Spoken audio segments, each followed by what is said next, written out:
Балақай, сәлеметсің бе? Қалың қалай?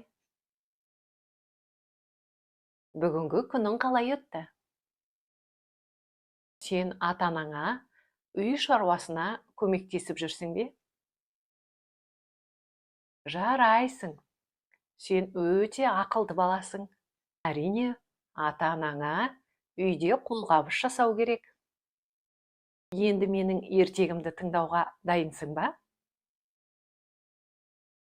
Мен бастай берейін бе? Жақсы, бастайық. Бүгін саған мен қу түлкі жайлы ертегі айтып беремін.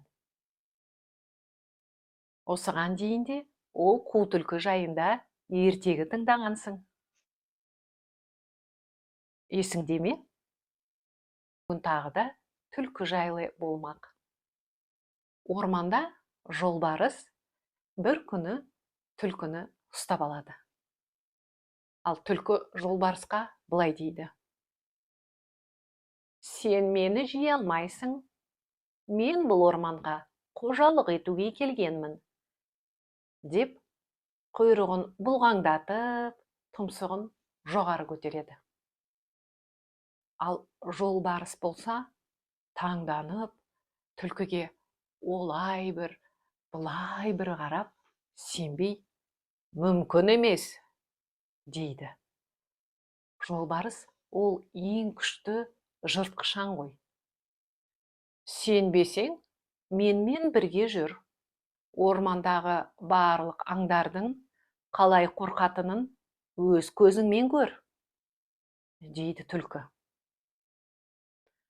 Жолбарыс түлкінің артынан еріп келе жатады.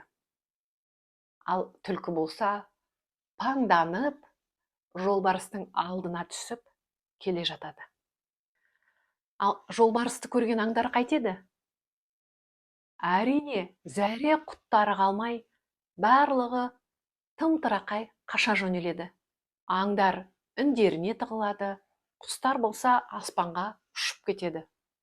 Ал қу түлкі болса, тұмсығын одан ары көтеріп, ал енді көзің жеткен шығар.